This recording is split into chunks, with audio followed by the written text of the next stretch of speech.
වැල්ලේ තරුණයෝ කියනවා හාමුදුරුවනේ මේ අද කිව්වේ හාමුදුරුවනේ දැන් අපි පාර්සල් පාස් කරන්න යනවා. කොල්ලෝ කියන්නේ වැල්ලේ බණක් තියෙනවා හිට අනිත් මාතර. ඒක විශාල කවුද සංවිධානය කරන්නේ? මං කිව්වා මං ඔරුවක් උඩ ඉඳගෙන හරි බණ කියනවා ලෑස්ති කරන්න. මේ වැල්ලේ ඉන්න අර තරුණ මහත්තුරු මේක කරන්නේ. ඒ ධර්මයේ ආශ්චර්යානුභවය.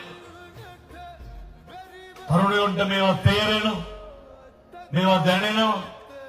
තරුණයෝ තේරුම් ගන්න ඕනේ.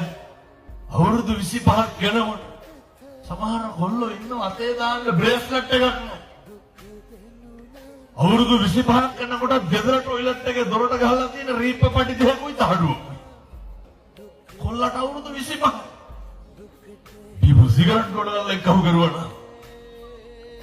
මේ ඔය තැන් වල හැන්දෑවේ කායක ගංජා බිබි වනවත්තන්න ඕනේ.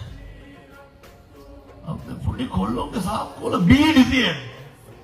නැච්ච නැද්ද මන්ද?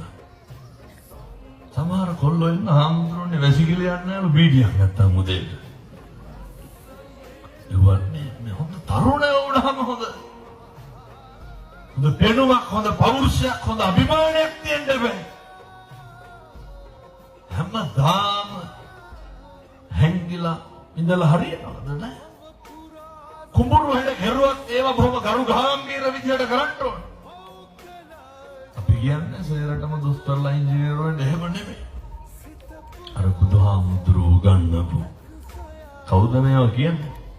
බුදුරු කියන්නේ හොඳ අත්තිසුඛය. අත්ත කියන සැපේ තියෙන්න ඕනේ. තරුණයන්ට තියෙන්න ඕන අම්මගේ තාත්තගේ ඉඩ කඩන් ගන්න. බලාගෙන ඉන්නත් ගොඩනගෙන්න පුළුවන් හොඳ පෞරුෂයක්. භෝග සුඛය, අනන සුඛය, අනවජ්ජනය තියෙන්න ඕන. ණය නැතිකම තියෙන්න ඕන.